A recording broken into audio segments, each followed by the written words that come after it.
자, 임신 중에 먹어야 될 음식에 대해서 참 고민이 많아요. 뭐 내가 아는 사람은 매일 뭐 조금씩 와인 한 잔 마셨다는데 애기 멀쩡하대더라. 선생님, 술을 조금씩 먹는 건 괜찮지 않아요? 라고 하는데 술은 안 돼요. 술은 굉장히 중요한 기형 발생 물질이고요. 임신 중에 술은 한 모금도 안 됩니다. 물론 선생님, 저 어저께까지 임신한 줄 모르고 술을 마셨어요 하는 분들은 제가 일단은 잊어버려라 라고 말씀을 드리지만, 임신 중에 술을 조금 먹거나 많이 먹거나 하는 거 모두 다 문제가 될 수 있으니까 임신 중에는 한 방울도 안 되고요. 실제로 임신 중에 조금씩 알코올을 섭취한 여성에서 이제 신생아의 어떤 알코올 증후군, 즉 알코올로 인한 여러 가지 부작용 사례가 나타난 그런 보고도 있는 만큼 임신 중에 술은 단 한 모금도 안 되고요. 조금씩 마시는 것도 안 되고요. 자주 마시는 거 안 되고요. 한 모금도 마시지 마세요. 임신 중에 이제 커피에 대해서 많이 물어보세요. 사실 원칙적으로는 이제 커피는 뭐 하루에 한두 잔 정도는 크게 문제 없어요 라고 하는데, 이 커피에는 카페인이 들어있잖아요.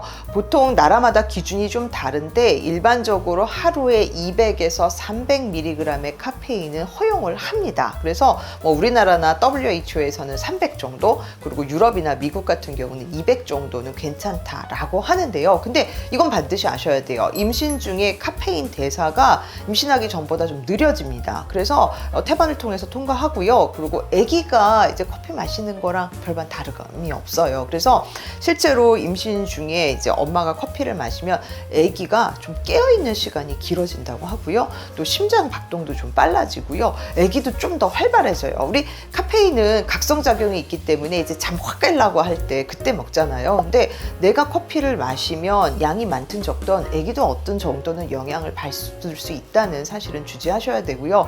그래서 현재 뭐 태반 상태가 안 좋다던가 혈액순환이 잘 안 되는 상태다던가 할 때는 혈관의 수축을 통해서 태반으로 가는 혈류량을 줄일 수 있는 만큼 이런 고위험 산모들은 카페인 섭취도 제한을 하실 걸 권하고요.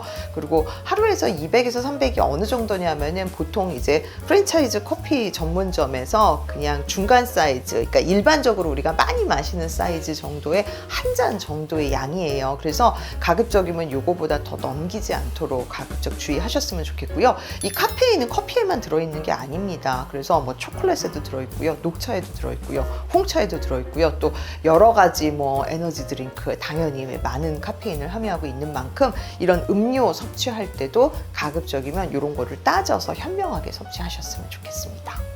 그러면 카페인이 적은 혹은 없는 디카페인 커피는 어떤가요? 라고 하는데, 디카페인 커피가 저 카페인이 없는 건 아닙니다. 근데 일반적인 그 커피에 들어있는 함량보다는 굉장히 낮죠. 그래서 보통 한 10mg 정도 들어있는데요. 그래서 정말 나는 커피를 너무 못 참겠다, 임신 중에 이거 안 먹으면은, 그러니까 꼭 카페인으로 인한 각성작용이 아니라 내가 이 습관은 절대로 못 고치겠다라고 하시는 분들은 아무래도 디카페인 커피에는 조금 카페인 함량이 많은 낮은 만큼 이제 산모들한테 정 어쩔 수 없으면 디카페인 커피를 마셔라 라고 하는데, 알아야 될 거는 여기에도 카페인이 전혀 없는 거 아니니 카페인 함량 따져보셔야겠죠?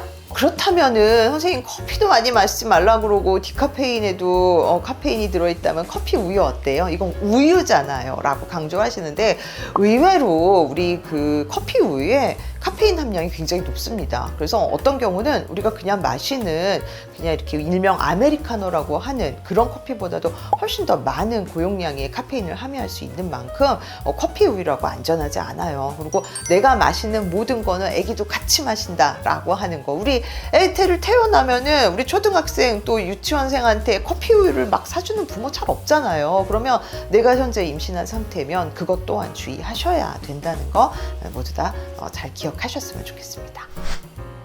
임신 중에 이제 날 음식에 대해서 많이 물어보세요. 우리 스테이크도 미디움 스테이크, 뭐 미디움 웰던 이렇게 먹기도 하고, 물론 뭐 돼지고기, 닭고기는 다 익혀서 먹는데 의외로 이제 계란 반숙 상태로 먹는 경우 많고, 또 임신 중에 선생님 저는 회만 땡겨요 라고 하시는 분들 많은데, 자, 기억하셔야 될 거는 임신 중에는 모든 가금류와 또 달걀을 포함한 모든 생선을 완전히 익혀서 먹는 게 원칙입니다. 그러니까 돼지고기, 닭고기, 소고기 할 거 없이 완전히 익혀야 되고요. 달걀도 반숙이 아니고 완숙을 먹는 게 원칙이고요.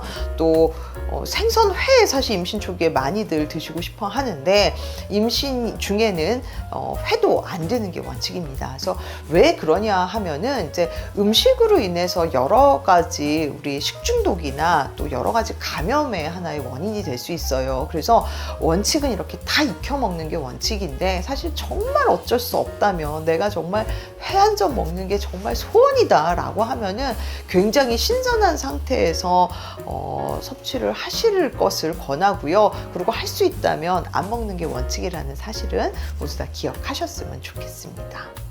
그뿐만 아니라 우리가 이제 여러 가지 요리를 할 때도 주의사항이 필요해요. 예를 들어서 내가 고기 썰어서 그러니까 뭐 갈급류나 닭고기나 소고기나 돼지고기를 썰었던 이 도마나 칼 여러 가지 주방용품들 또 심지어 내 손까지 요리가 끝난 다음에는 즉 접촉을 했을 때는 굉장히 깨끗이 씻어야 되고요. 그러니까 산모는 먹는 것도 완전히 익혀서 또 날 음식이나 날 생선 또 육류를 위해서 이렇게 요리하느라고 손으로 만졌던 경우는 내 손도 깨끗이 세척을 해야 된다는 거. 세척을 할 때는 물로 대충 씻는 거 안 되고요. 비누와 따뜻한 물을 이용해서 모든 식기류와 손을 깨끗이 씻어라 라고 돼 있다는 거 모두 다 염두에 두셨으면 좋겠습니다. 이제 여태까지 이제 임신 중 초기에 특히 주의해야 될 상황이 알아봤는데요. 사실 임신하면은 여전히 뭐 불안한 건 많아요. 그쵸? 내가 이걸 해도 될까, 먹어도 될까, 발라도 될까, 써도 될까, 모든 게 다 걱정거리인데 또 이렇게 걱정을 하다 보면은 내가 이러면서 임신을 해야 돼? 또 이렇게 막 굉장히 큰 부담으로 오시고 또 짜증 섞인 목소리를 말씀하신 분들도 가끔 있으세요. 하지만 내가 임신 중 어떻게 주의를 하느냐에 따라서 우리 아기의 건강 또 우리 아기가 자라서 성인의 건강까지 책임져야 되는 굉장히 중요한 시기고 또 그런 모든 책임을 지는 게 바로 나예요. 그래서 내가 먹는 거 또 나의 습관에 따라서 우리 아이가 달라질 수 있기 때문에 여러분들 너무 스트레스 받지 마시고요. 조금만 참으세요. 그쵸? 의외로 시간은 금방 간답니다. 그래서 모든 산모들을 응원할 테니 여러분들 너무 걱정 마시고요. 이제 건강한 임신과 출산을 위해서 모두 다 노력하셨으면 좋겠습니다.